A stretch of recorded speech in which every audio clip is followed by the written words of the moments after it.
Hello everyone, কেমন আছো তোমরা সকলে? আশা করছি সকলে ভীষণ ভালো আছো, সুস্থ আছো। আর আমরাও কিন্তু বেশ ভালো আছি।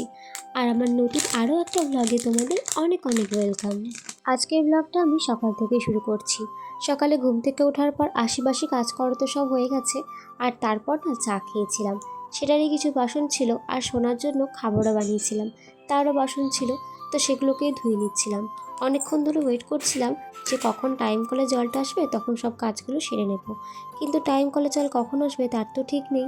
তো দেরি হচ্ছে বলে কল চেপে সব বাসনগুলো ধুয়ে নিলাম।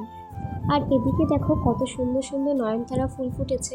আর আমাদের বাড়িতে না অনেক ফুল ফোটে, মানে গাছ ভর্তি হয়ে ফুল ফোটে। আমরা ঠাকুরের জন্য ফুল তুলেও অনেক ফুল থেকে যায়, যেগুলো আমরা তুলি না। আর এদিকেও দেখো অনেক ফুল ফুটেছে। আর আমি এখানে দেখাচ্ছিলাম যে আমার গোলাপ গাছটা দেখো কত বড় হয়ে গেছে। আর এদিকে আমার একটা হলুদ গোলাপ গাছও একটা হলুদ ফুল ফুটেছে, কিন্তু ফুলটা একদম ছোট্ট ফুটেছে কেন বুঝতে পারলাম না। এরপর চলে এলাম ঘরে। এই ঘরের বিছানাটা একটু এলোমেলো হওয়া ছিল। আর ঘর যদি এলোমেলো হওয়া থাকে না, কোনো কাজে দেখবে শান্তি লাগে না।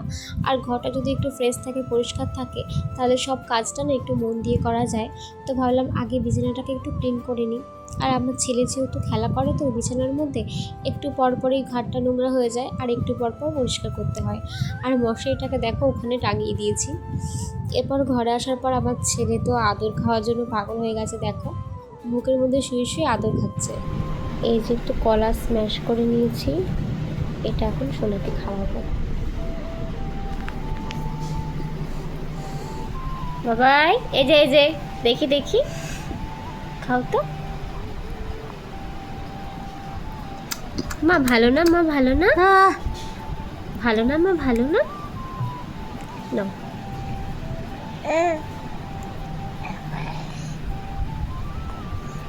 মা তাকাও, সোনা ভালো, কলাটা ভালো, খেতে ভালো, ভালো না তাই। ছেলেকে ফল খাওয়ানোর পর স্নান করে ঘুম পাড়িয়ে দিলাম। আর আমি এদিকে চলে আসলাম। সকালবেলা দুটো বেডশিট আর আমার কয়েকটা নাইটি ভিজিয়ে রেখেছিলাম। ভেবেছিলাম যে টাইম কলে জলটা আসলে পরে কাচবো। তো সকাল সকাল তো টাইম কলের জল আসেনি, কিন্তু কিছুক্ষণ পর দেখি জল চলে এসছে।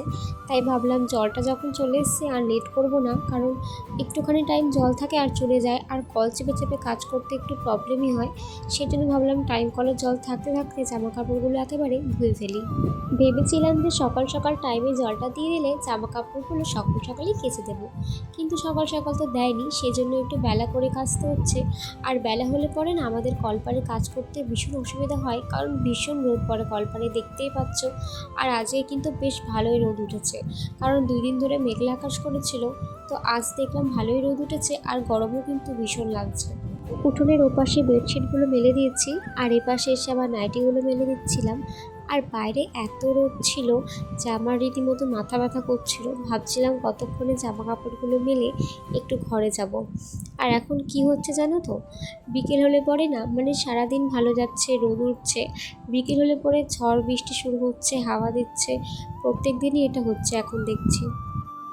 মোটামুটি সব কাজই করা কমপ্লিট হয়ে গেছে, আর এবার যাব স্নান করতে। তাই ভাবলাম স্নানে যাওয়ার আগে ঘরটা একটু পরিষ্কার করে ঝাড় দিয়ে নিই, তাহলে স্নান করে ঘরে ঢোকার পরে ঘরটাকে পরিষ্কার দেখে মুডটাও কিন্তু ফ্রেশ লাগবে। তোমরা যারা যারা আমার ভিডিও এই প্রথমবার দেখছো, তোমাদের যদি কোনো কারণে আমার ভিডিও ভালো লেগে থাকে, তাহলে আমার চ্যানেলটিকে সাবস্ক্রাইব করে আমার পাশে থেকো। আর ভিডিওটা কেমন লাগলো কমেন্ট করে কিন্তু অবশ্যই জানিও। তোমাদের একটা সুন্দর কমেন্ট আমাকে নতুন নতুন ভিডিও বানাতে অনেক উৎসাহ দেয়। এরপর দেখো স্নান করে চলে এলাম। আর স্নান করে না তাড়াতাড়ি শোনার জন্য খাবারটা বসিয়ে দিলাম। আর আজকে লাঞ্চে ওকে না খিচুড়ি দিয়েছি, তো ওকে খাবার টাবার খাইয়ে দিয়েছি। আর তারপর একটু আমি শুয়েছিলাম। আর ও দেখো কী করছে আমাকে, ও এত আদর করছে। আমি যদি ওর পাশে গিয়ে শুই, ও সবসময় এরকম করবে। আর ও কিন্তু না কারোর সাথে এমনটা করে না।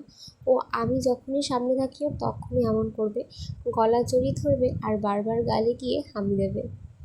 দুপুরবেলা খাওয়া দাওয়া করে একটু শুয়ে পড়েছিলাম। আর এখন দেখো বিকেলবেলা উঠে জামা কাপড়গুলো তুলে নিচ্ছি, আর ছেলেকে নিয়ে যাবো এখন একটু ডক্টর দেখাতে। তো আজকের ভিডিওটা এইটুকুই। ভিডিওটা কেমন লাগলো অবশ্যই কমেন্ট করে জানিও, আর ভালো লাগলে আমার চ্যানেলটিকে সাবস্ক্রাইব করে দিও। দেখা হবে নতুন একটা ভিডিওতে। টাটা, ভালো থেকো সবাই।